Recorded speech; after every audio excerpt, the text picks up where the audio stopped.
નમસ્કાર વિદ્યાર્થી મિત્રો, ધોરણ 12 વાણિજ્ય વ્યવસ્થા અને સંચાલન આપણે ચેપ્ટર નંબર 5 માં આગળ વધતા હતા.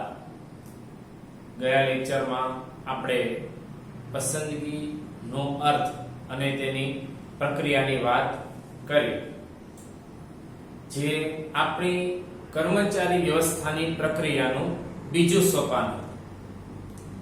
કર્મચારી વ્યવસ્થા ની પ્રક્રિયામાં પહેલું પગથિયું એટલે ભરતી, જેમાં ઉમેદવારોને આપણા ધંધામાં ખાલી પડેલી જગ્યાઓ ભરવા માટે અરજી કરવા માટેનું તે આમંત્રણ હતું. બીજું પગથિયું પસંદગી, કે જે ભરતીના માધ્યમથી એકમમાં જેટલી પણ અરજીઓ આવી છે તે તમામ અરજીઓની વ્યવસ્થિત રીતે ચકાસણી કરી તેમાંથી યોગ્ય ઉમેદવારોને પસંદ કરવાનું છે. એ ભરતી અને પસંદગી આ બે પગથિયા પાર થાય ત્યાર પછી આવે તાલીમ અને વિકાસ.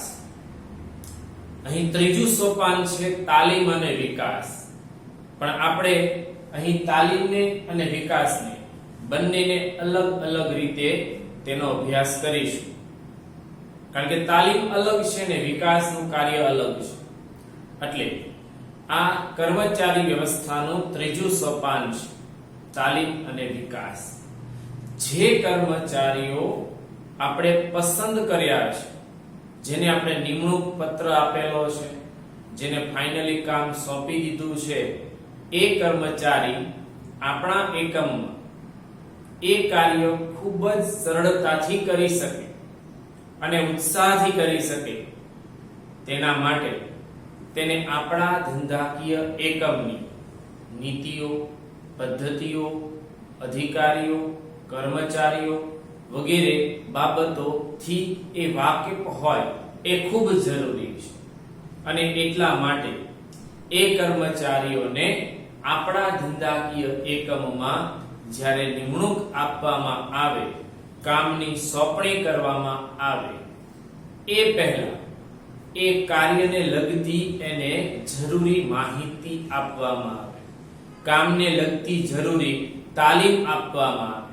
એ તાલીમ એટલે સામાન્ય રીતે તેનું સૈદ્ધાંતિક કે થિયરિકલ જ્ઞાન અને તેનું પ્રેક્ટિકલ એટલે કે પ્રાયોગિક જ્ઞાન.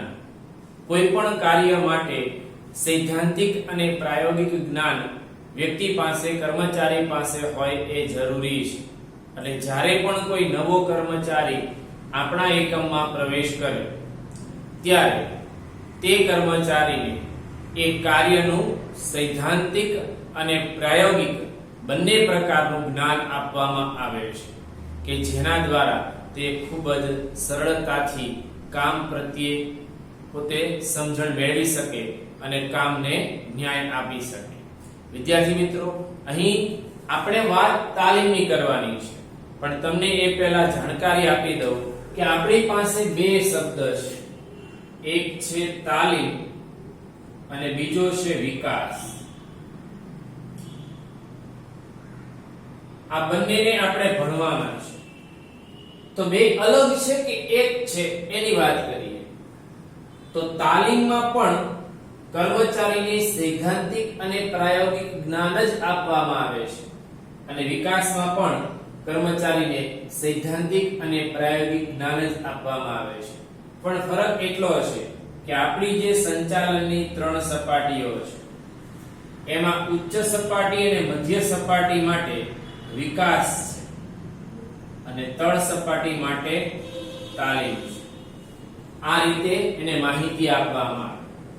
જો તળ સપાટીનો કર્મચારી આપણા એકમમાં નવો આવે છે તો એને ચોક્કસપણે તાલીમ અપાશે, અને મધ્ય કે ઉચ્ચ સપાટીનો કોઈ અધિકારી આપણા એકમમાં નવો પ્રવેશ મેળવે છે તો એના માટે વિકાસનો કાર્યક્રમ ઘડેલો હોય છે. જે વિકાસનો કાર્યક્રમ કેવો હોય, એમાં શું હોય, એનાથી શું લાભ મળે, તે આપણે આની પછીના પ્રશ્નમાં તેનો અભ્યાસ કરીશું. અહીં માત્ર પહેલા તાલીમની વાત કરીશું. તાલીમ એટલા માટે જરૂરી છે કે બજારમાં તમે માની લો કે બે મોટી કંપની છે, કોઈ વ્યક્તિ રિલાયન્સમાં 10 વર્ષ ત્યાં નોકરી કરતો હતો, એની પાસે 10 વર્ષનો અનુભવ હતો અને હવે એ રિલાયન્સનું એકમ છોડીને હવે એ ટાટા કંપનીમાં નોકરીમાં જોઈન્ટ થાય છે. તો આની પાસે તો જે કાર્ય માટે એ રિલાયન્સમાં કામ કરતો હતો એ જ કામ એને ટાટા કંપનીમાં કરવાનું છે. તો હવે એ ટાટા કંપનીમાં જશે તો એની પાસે તો 10 વર્ષનો અનુભવ છે. શું એને તાલીમની જરૂર પડશે? હા, કોઈ પણ નવો કર્મચારી આવશે એટલે એને તાલીમ આપવી પડશે જ, ભલે તે 10 કે 20 વર્ષનો અનુભવી કેમ ન હોય. કારણ કે એ કર્મચારી પહેલા રિલાયન્સમાં કામ કરતો હતો અને તેની પદ્ધતિ, તેની સિસ્ટમ, તેની નીતિઓ, એના અધિકારીઓની પદ્ધતિમાં એ ગોઠવાયેલો હતો, જ્યારે ટાટાની એ પદ્ધતિ અને નીતિઓ અલગ છે. તો એ વ્યક્તિએ જો ટાટા કંપનીમાં નોકરી કરવી હોય તો પહેલા એની પદ્ધતિઓ અને નીતિઓને સમજવી પડશે. એને વધારે સારી રીતે સમજવાનો પ્રયત્ન કરે ત્યાર પછી જ એ કામ કરી શકે છે. ગમે તેટલો અનુભવી કર્મચારી હશે, એ નવા એકમમાં જશે તો તાત્કાલિક રીતે પોતે કાર્યને ન્યાય આપી શકતો નથી.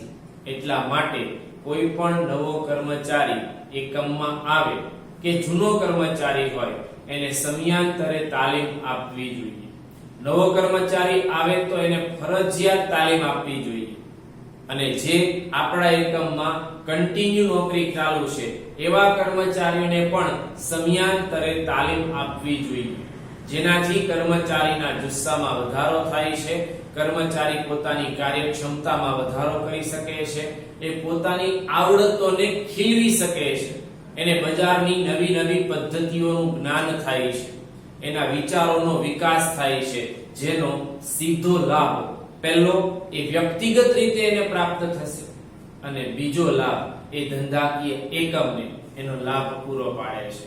એટલે ધંધાકીય એકમમાં ખાસ આ વાત યાદ રાખવાની કે નવો કર્મચારી હોય કે જૂનો કર્મચારી હોય, તાલીમ બંને માટે છે. નવો કર્મચારી આવે તો એને ફરજિયાત તાલીમ આપવાની છે એકમની જાણકારી માટે, પણ જૂનો કર્મચારી એ તો બધું જાણે જ છે, આપણા એકમ વિશેની તમામ બાબતો જાણે છે, તો એની આવડતોને ખીલવવા માટે, નવી પદ્ધતિઓ જાણવા માટે, બજાર પ્રક્રિયાના પ્રવાહો જાણવા, માહિતી આપવા માટે એને સમયાંતરે તાલીમ આપવી જોઈએ. મોટી મોટી કંપનીઓ મોટા ભાગેના કર્મચારીઓને વર્ષમાં 2 વખત તાલીમ પૂરી પાડે છે કે જેના દ્વારા એ કર્મચારીની કાર્યદક્ષતા અને કાર્યક્ષમતા બંનેમાં વધારો થાય છે અને તેનો લાભ વર્ષને અંતે જે કુલ નફો જાહેર થાય છે તેમાં એ તરત દેખાઈ આવે છે. એટલે વિદ્યાર્થી મિત્રો, આપણે અહીં વાત કરવાની છે તાલીમની.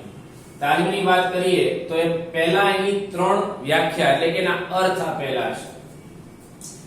તાલીમ એટલે કર્મચારીઓને તેમના કાર્યના સંદર્ભમાં આપવામાં આવતું સૈદ્ધાંતિક અને પ્રાયોગિક જ્ઞાન.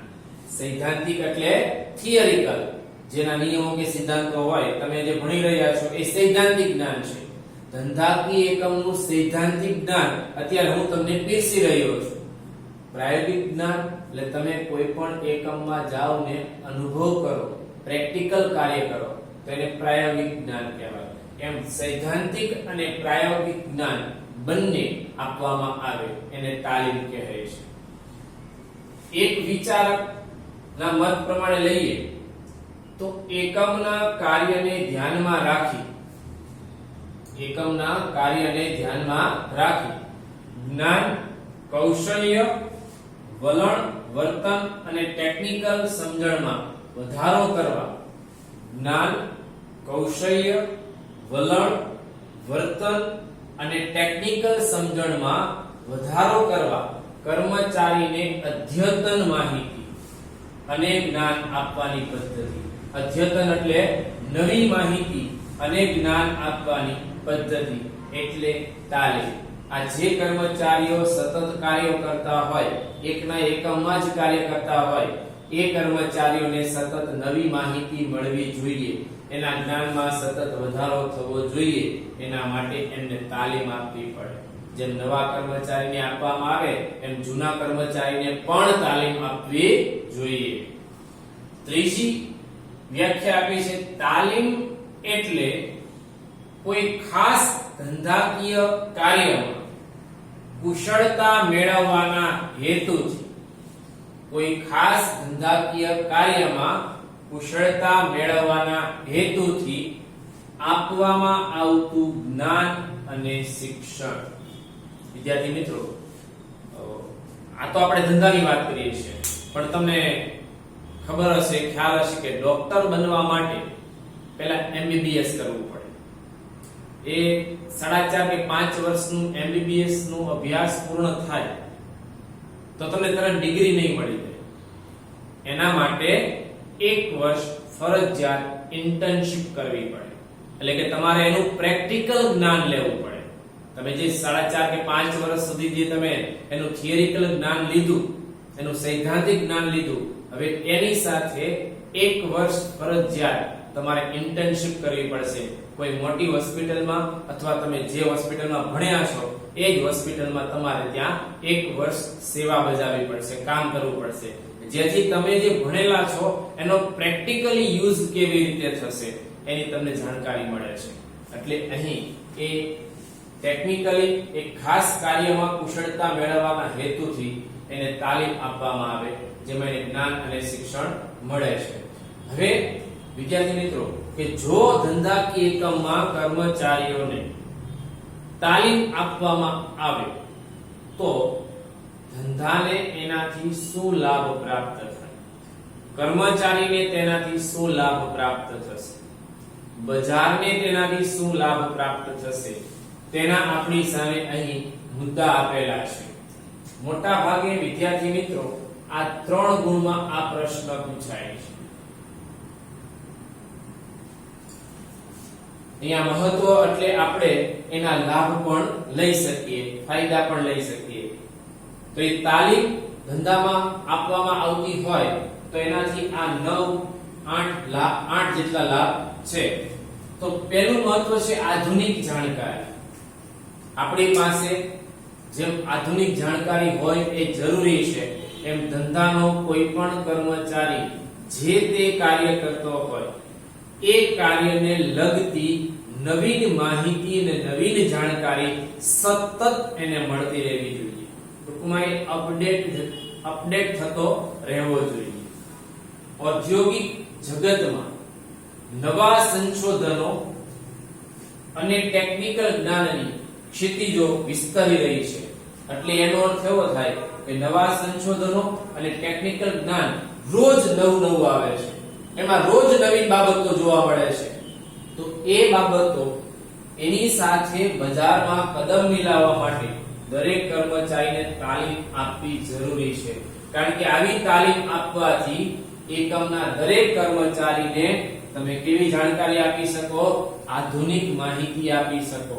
અને તે આધુનિક માહિતીને કારણે તે કર્મચારીઓ ખૂબ જ સરળતાથી પોતે નવું જ્ઞાન મેળવીને કાર્યનો અમલ કરી શકે છે. બીજું છે સલામતી.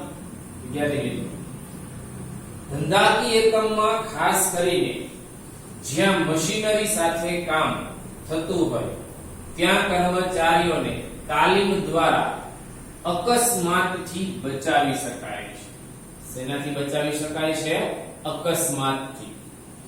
તેઓ થાક કે કંટાળો અનુભવ્યા વિના ઉત્સાહથી કામ કરી શકે છે. જો કર્મચારીને ટેકનિક શીખવાડેલી હોય, તાલીમ આપેલી હોય તો ક્યારેય એ મશીનરીમાં અકસ્માતો થતા નથી. અને બીજી તરફ એને એ પ્રકારની પદ્ધતિથી કામ શીખવેલું હોય કે જેનાથી કર્મચારી ગમે એટલું કામ કરશે તો પણ એને થાક કે કંટાળો લાગતો નથી. એટલે કર્મચારીઓને જો તાલીમ આપવામાં આવશે તો એની સલામતીમાં વધારો થાય છે અને આધુનિક માહિતીમાં એનો વધારો થાય છે. ત્રીજું, કાર્ય સંતોષ વધે છે. કર્મચારીને કામ પ્રત્યે સેટિસ્ફેક્શન થાય છે. ઘણી વખત એવું બનતું હોય કર્મચારી કામ કરતો હોય પણ અંદરથી એને એમ ન થતું મને કામ કરવામાં મજા આવે છે, કેમ કે કંઈક ખૂટતું હોય એવું લાગે, એમાં કંઈક ઘટતું હોય ને એવું લાગે, અને એ ઘટતું હોય એ પૂરું પાડવાનું કામ આ તાલીમથી થઈ શકે. એટલે કર્મચારીઓને વર્ષમાં જરૂરી 1-2 તાલીમો આપવી પડે.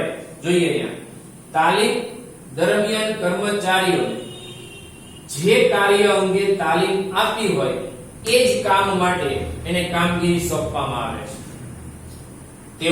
જેથી તેઓ વધુ જુસ્સા સાથે કાર્ય કરે છે અને કાર્ય સંતોષની લાગણી અનુભવે છે. કર્મચારીની પસંદગી થાય, એના ઇન્ટરવ્યુ દરમિયાન રૂબરૂ મુલાકાતમાં નક્કી થયું હોય કે આ વ્યક્તિમાં આ જ કામ કરવાની આવડત છે અને એ જ કામ કરવાની એને તાલીમ આપવામાં આવે, અને એ કામની તાલીમ આપ્યા પછી એ જ કામ એને સોંપવામાં આવે, તો સ્વાભાવિક છે કે જે કામ એને આવડે છે, જે કામમાં એને વધારે મજા આવે છે, ઉત્સાહ રહે છે, એ જ કામ એને કરવાનું હોવાથી એ જુસ્સાથી કામ કરશે. એ કામમાં ભૂલો થતી નથી, એ વધુ સારી રીતે કામ કરવા પ્રેરાય છે, કારણ કે એ કામ કરવાની એ મુજબની એને જરૂરી તાલીમ મળી છે. એટલે કાર્ય સંતોષ વધે છે. ચોથું, કર્મચારી ફેરબદલી દરમાં ઘટાડો થશે. કોઈ પણ ધંધાકીય એકમમાં કર્મચારીઓ આવે અને જાય, જો એની આવન જા વધી જશે ને તો એવા સંજોગોમાં આપણી પાસે કોઈ સ્થિર કર્મચારી નહીં હોય.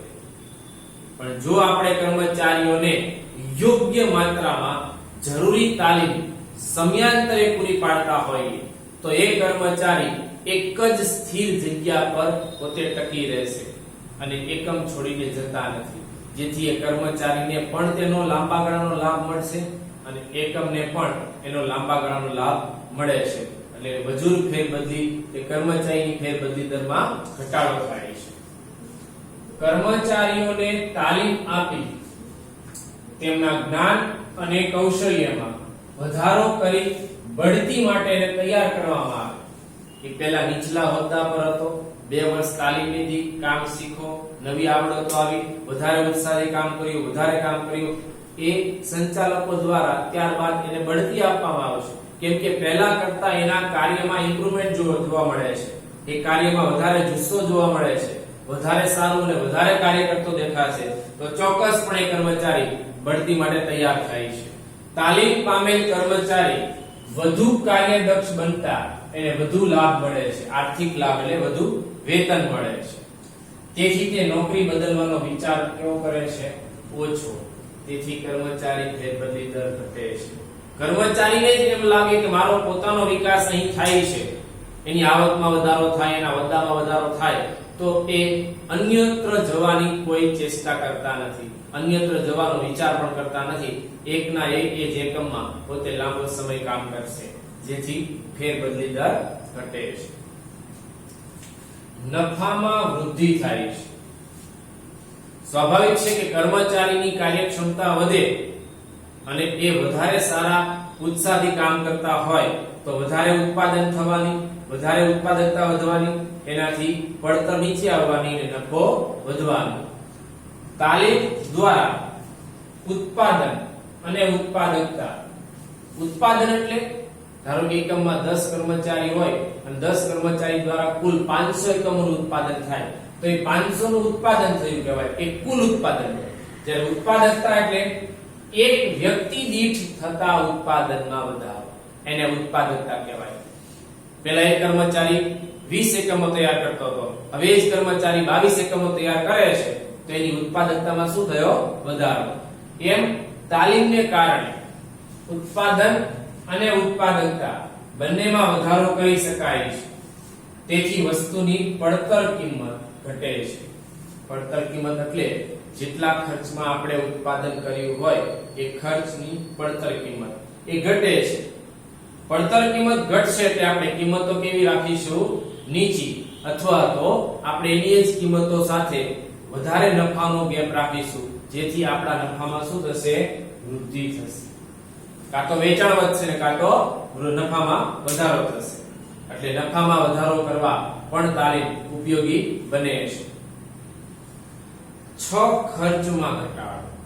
જો નફો વધે છે, કર્મચારીને તાલીમ મળેલી છે, બધી જ પ્રવૃત્તિ, બધું જ કાર્ય કેવી રીતે કરવાનું તેની સચોટ જાણકારી એની પાસે છે, તો સ્વાભાવિક છે કે કોઈ પણ કાર્યમાં બગાડ થતો નથી. બગાડ કરશે જ નહીં, કેમ કે એની પદ્ધતિ એને ખબર છે, કઈ રીતે સરળતાથી અને ઓછા ખર્ચે કામ થાય એની સંપૂર્ણ જાણકારી એને તાલીમ દ્વારા આપવામાં આવે છે, એટલે ખર્ચમાં ઘટાડો થાય છે. તાલીમને કારણે કર્મચારીઓની કાર્યદક્ષતા વધતા ઉત્પાદન પણ વધે છે અને કાચા માલના બગાડમાં શું થશે? ઘટાડો. જેટલો કાચો માલ ઓછો બગડે એટલા પ્રમાણમાં લાભમાં શું થશે? વધારો. બીજું, નિરીક્ષણ ખર્ચ કરવો પડતો નથી. જે કર્મચારીઓ તાલીમ પામેલા છે એના ઉપર દેખરેખ કરવાની જરૂર પડશે નહીં, કારણ કે તમે એના પર દેખરેખ રાખો કે દેખરેખ ન રાખો, એ તાલીમ પામેલા હશે એટલે તમે જેમ કીધું હશે એ પ્રમાણે જ એ કામ કરતા હશે, એટલે એ નિરીક્ષણનો ખર્ચ પણ ઘટી જાય છે, જેથી કુલ ખર્ચ શું થાય છે? ઘટે છે. એટલે ખર્ચમાં ઘટાડો પણ તાલીમને કારણે થાય છે. સાતમું, કર્મચારીઓનો વિકાસ થાય છે. કર્મચારી પોતાનો પણ એ તાલીમ દ્વારા વિકાસ કરી શકે છે, કારણ કે ધંધાકીય એકમ માટે કર્મચારીને તાલીમ અપાય છે, પણ એ તાલીમમાં ખરેખર તો વાસ્તવિક રીતે કર્મચારીનો જ વિકાસ થાય છે અને એના માધ્યમથી એકમનો વિકાસ થાય છે. એટલે પહેલા કર્મચારીનો વિકાસ થાય છે. તાલીમને કારણે કર્મચારીઓમાં જ્ઞાન, આવડત, હોશિયારી અને કૌશલ્યમાં વધારો થાય છે, જેથી તેઓનો વ્યક્તિગત વિકાસ થાય છે.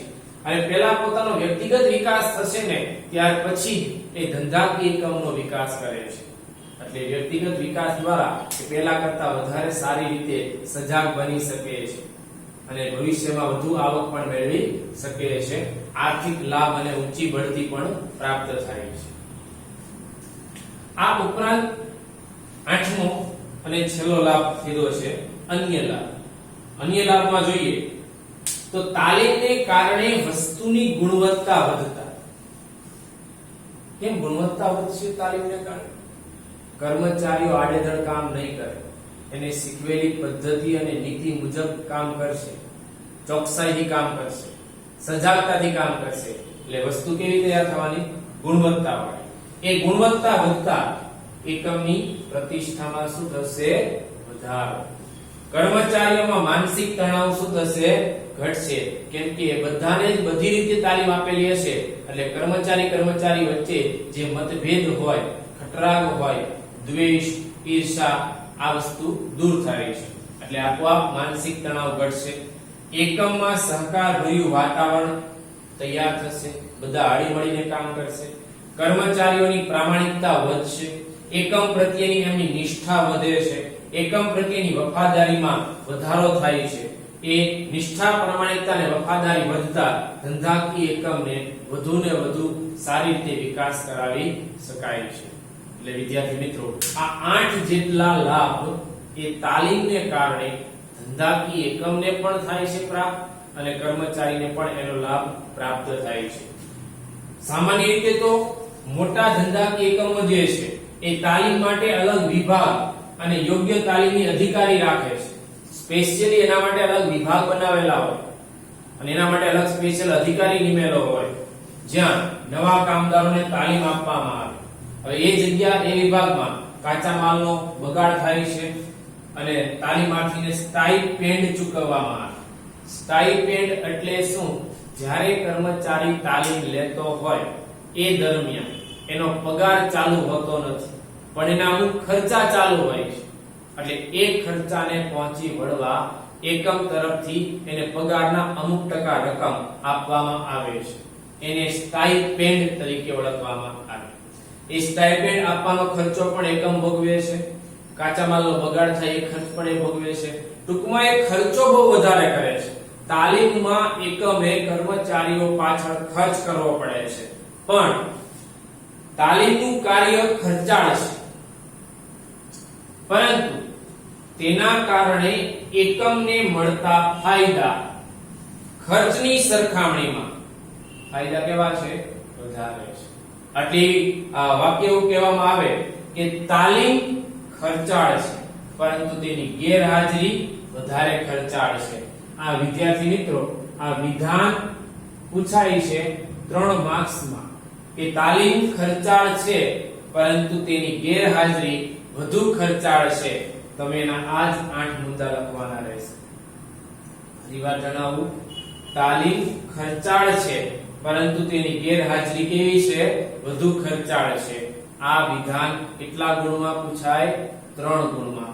અને ખાસ નોંધ રાખવી, અથવા આ રીતે પણ પૂછે, તાલીમનો અર્થ આપી તેનું મહત્વ સમજાવો. આગળ આપણે વાત કરીશું વિકાસનો અર્થ અને તેનું મહત્વ.